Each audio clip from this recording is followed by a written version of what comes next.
வணக்க மக்களே, நான் தான் உங்க கிராம விவசாயி பேசுறேன். இன்னைக்கு பதிலும் நம்ம எதை பத்தி பார்க்க போறோம் அப்படின்னு பாத்தீங்கன்னா, காவேரி சீட்ஸோட காவேரி 468 சொல்லக்கூடிய இந்த நெல் ரகத்தோட முழுமையான தகவல் தான் இந்த காணொலியில ஃபுல் அண்ட் டீடெயிலா பார்க்க போறோம்.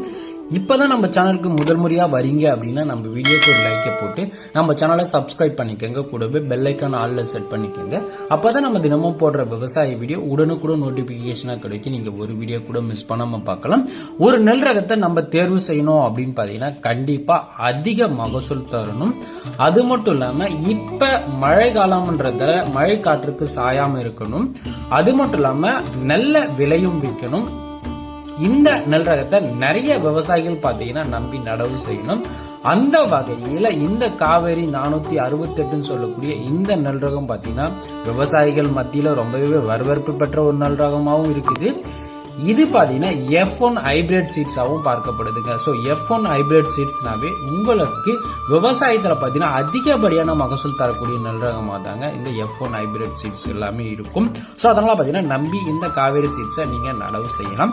முக்கிய சிறப்பு அம்சங்கள் அப்படின்னு பாத்தீங்கன்னா இதனோட அறுவை காலம் அப்படின்னு பாத்தீங்கன்னா நடவு செஞ்ச 115 நாள்ல இருந்து ஒரு 130 நாட்கள்ல பாத்தீங்கன்னா அறுவடைக்கு தயாராகக்கூடிய ஒரு குறுகிய கால நெல் ரகங்க. இது பாத்தீங்கன்னா நாற்றாங்கால இருந்தே கணக்கு.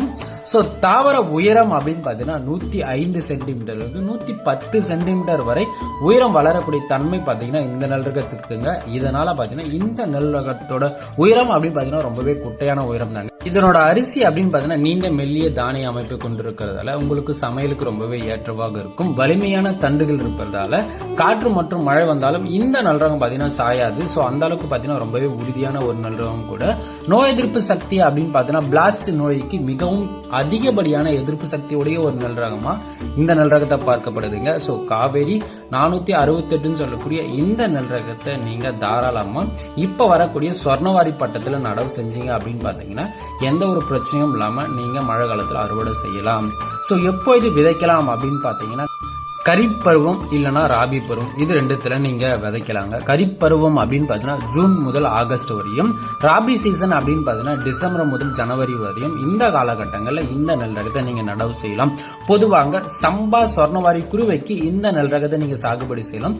பொதுவாகவே இந்த பருவத்துல வறட்சியும் அது மட்டும் இல்லாம அதிகப்படியான மழை பொழிவும் இருக்கும். சோ வறட்சியை தாங்கும் திறனும் பாத்தீங்கன்னா இந்த நெல் ரகத்துக்கு இருக்கு. காற்று மற்றும் மழைக்கு இந்த நெல் ரகம் பாத்தீங்கன்னா சாயாத தன்மையும் பாத்தீங்கன்னா பெற்று இருக்கு அப்படின்னு பாத்தீங்கன்னா கண்டிப்பா விவசாயிகளுக்கு நஷ்டமே கொடுக்காத ஒரு நெல் ரகம் அப்படின்னு பாத்தீங்கன்னா இந்த காவேரி சீட்ஸோட 468 சொல்லக்கூடிய இந்த நெல் ரகம் தாங்க. சோ இந்த நெல் ரகத்தின் விதை அப்படின்னு பாத்தீங்கன்னா ஒரு ஏக்கருக்கு எவ்வளவு அளவு பயன்படுத்தலாம் அப்படின்னு பாத்தீங்கன்னா நீங்க நாத்து விட்டு நடவு செய்யும் முறையில அப்படின்னு பாத்தீங்கன்னா ஒரு ஏக்கருக்கு 20 கிலோ விதை இருந்தாவே போதுமானது. சோ நிறைய விவசாயிகள் பாத்தீங்கன்னா நர்சரி முறையில நடவு செய்வீங்க, அவங்களுக்கு பாத்தீங்கன்னா 20 கிலோ போதுமானது. இயந்திர நடவு செய்யற விவசாயிகளுக்கும் இந்த 20 கிலோ அளவே பாத்தீங்கன்னா உங்களுக்கு போதுமானதாக இருக்கும். இந்த நெல் ரகத்தை நீங்க நேரடி நெல் விதைப்பும் செய்யலாம். நேரடி நெல் விதைப்புல எவ்வளவு விதை நெல் தேவைப்படும் அப்படின்னு பாத்தீங்கன்னா நீங்க ட்ரம் சீடர் மூலமா நீங்க நேரடி நெல் விதைப்பு பண்ணீங்க அப்படின்னு பாத்தீங்கன்னா கண்டிப்பா ஏக்கராவுக்கு 15 கிலோ தேவைப்படும். கைகளால விதைச்சிங்க அப்படின்னு பாத்தீங்கன்னா 20 கிலோ விதை இருந்தாவே போதுமானது, நீங்க விதைச்சிடலாம். மேலே குறிப்பிட்ட உள்ள அளவுக்கு பாத்தீங்கன்னா விதை நெல்ல அளவா வாங்கி பயன்படுத்துங்க, அதிகமா வாங்கி பயன்படுத்தாதீங்க. சோ ஹைபிரிட் சீட்ஸ் சொல்ல போனாவே உங்களுக்கு கரெக்டான அளவு உள்ள விதை நெல்ல மட்டுமே பயன்படுத்தினாவே உங்களால நல்ல அறுவடை எடுக்க முடியும். சோ அதனால பாத்தீங்கன்னா கண்டிப்பா இதற்கான விதை நெல் உங்க அருகாமையில் இருக்க ஃபெர்டிலைசர் ஷாப்ல கிடைக்குது, வாங்கி பயன்படுத்தி பாருங்க. மகசூல் அப்படின்னு பாத்தீங்கன்னா இந்த வெரைட்டியின் முக்கிய அட்வான்டேஜ் என்னன்னா மகசூல் தாங்க. மகசூல் அப்படின்னு பாத்தீங்கன்னா ஒரு ஏக்கருக்கு 35 மூட்டையில இருந்து 40 மூட்டை வரைக்குமே அறுவடை செய்யலாங்க. சோ அப்படின்னு பாத்தீங்கன்னா இந்த நெல் ரகம் ஒரு சூப்பரான ஒரு நெல் ரகம். சன்ன நெல் ரகம்ன்றதால உங்களோட நெல் ரகத்தின் விலை அப்படின்னு பாத்தீங்கன்னா குறைஞ்சபட்ச விலையா உங்களுக்கு ஒரு 1500 ரூபாயில இருந்து ஒரு 2000 ரூபாய் வரைக்குமே விற்கும். அந்த அளவுக்கு பாத்தீங்கன்னா இந்த நெல் ரகம் ரொம்பவே சன்னமா இருக்கும், சமையலுக்கு ரொம்பவே ஏற்றதாக இருக்கிறதுனால சோ இந்த நெல் ரகம் நல்ல விலையும் இருக்கக்கூடியது, அதிக மகசூல் தரும், நல்ல அறுவை தரம், சரியான பராமரிப்பில் பாத்தீங்கன்னா உயர்ந்த மகசூல் எடுக்கலாம். அந்த அளவுக்கு பாத்தீங்கன்னா இந்த நெல் ரகம் பாத்தீங்கன்னா உங்களோட